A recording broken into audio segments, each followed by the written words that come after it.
Good morning, and welcome to Tuesdays with the Pilgrim. Today we continue our journey with Chapter 19, Part 1. The pilgrimage begins.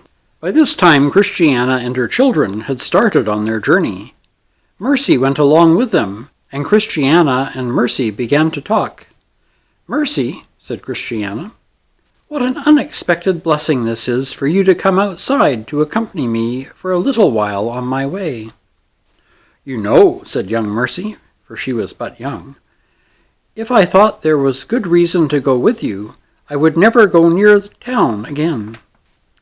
"Well, Mercy," said Christiana, "come join me, and we will venture together.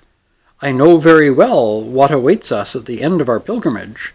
All the gold mines in Spain could not lure my husband away from where he is. The king who has sent for me and my sons will not reject you, even though you go by way of my invitation, because he delights in mercy. And besides, if you agree to it, I will hire you, and you can go along with me as my helper.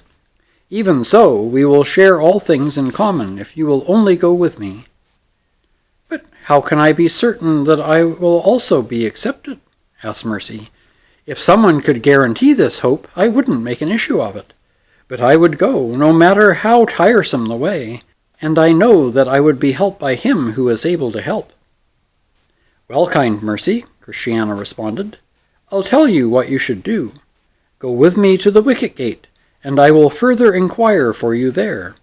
If you aren't encouraged there, I will certainly understand if you decide to return home, and I will gladly pay you for all the kindness you show me and my sons for as long as you accompany us on our way. Then I will go with you, and accept what follows, that the Lord may grant that my inheritance will be awaiting me, and that the heart of the King of Heaven will go out to me." This made Christiana very happy, not only that she had a companion, but also that she had convinced this poor young lady to be deeply concerned for her own salvation. Chapter 19, Part 2. Mercy's Concern for Others. As they went on together, Mercy began to weep.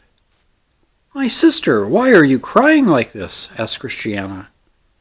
"Alas, how can I help but grieve when I honestly consider the state and condition of my poor relatives who still remain in our sinful town? And what makes my grief all the more unbearable is that they have no one to teach them or to tell them what is to come." "Compassion is befitting for pilgrims, Mercy. You are doing for your friends as my dear Christian did for me. He mourned because I would not listen or heed him, but his Lord and ours gathered up all of his tears and put them into his bottle. And now both you and I, along with my sons, are reaping the fruit and benefit of them. Mercy, I believe that these tears of yours will not be lost, for the word of truth has said, 'Those who sow in tears shall reap in joy.' He who continually goes forth weeping, bearing seed for sowing, shall doubtless come again with rejoicing, bringing his sheaves with him." Then Mercy said, "Let the most blessed be my guide, if it be his blessed will, onto his gate, into his fold, up to his holy hill. And let him never allow me to swerve or turn aside, for his free grace and holy ways, whate'er shall me betide. And let him gather those of mine that I have left behind. Lord, make them pray they may be thine, with all their heart and mind." Chapter 19, Part 3. They cross the Slew of Despond. Now my old friend Mr. Sagacity proceeded to tell me his account. He said that when Christiana came to the Slew of Despond, she wondered what to do, for she said to herself, "This is the place where my dear husband was almost smothered by mud." She perceived also that the king's command to make this place good for pilgrims was now even worse than before. I asked the old gentleman if this was the case. "Yes, too true," he said, "for there are many who pretend to be the king's laborers, and who say they are all for mending the king's highway, but who instead of bringing stones, bring more filth and manure into it. They mar instead of mend, and they do more harm than good." So Christiana, along with her boys, came to a standstill. But Mercy said, "Come on, let's be careful." So very cautiously and carefully, taking one step at a time, they managed to get across the slough. Even so, Christiana almost fell in a number of times. They had no sooner gotten across when they thought they heard words that said to them, "Blessed is she who has believed that what the Lord has said to her will be accomplished." As they resumed their pace, Mercy said to Christiana, "If I had as much ground for hope of a loving reception at the wicket gate as you do, I wouldn't believe any Slew of Despond would discourage me." "Well," Christiana answered, "you know your weakness, and I know mine. And, my good friend, we will each have enough evil to contend with before we come to our journey's end. Is it conceivable that those who set out to gain such excellent glories as we do, and whose ultimate joy will be so envied, can expect to escape every fear, snare, trouble, and affliction with which those who hate us will try to assault us?" Chapter 19, Part 4. Arriving at the wicket gate. At this point in my dream, Mr. Sagacity left me to dream out my dream by myself. Then I thought I saw Christiana, Mercy, and the boys approaching the gate. On their arrival, they began to debate how they were supposed to call at the gate, and what should be said to the one who would open it.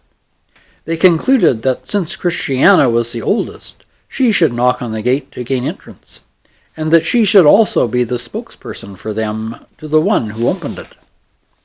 So Christiana began to knock, and like her husband she knocked and knocked again, but no one answered. Then they all thought they heard a dog barking as if it were coming after them. It sounded like a very large dog, and the women and children were frightened. For a while they didn't dare knock any more for fear the guard dog would charge them. They were greatly tumbled up and down in their minds for a while, not knowing what to do.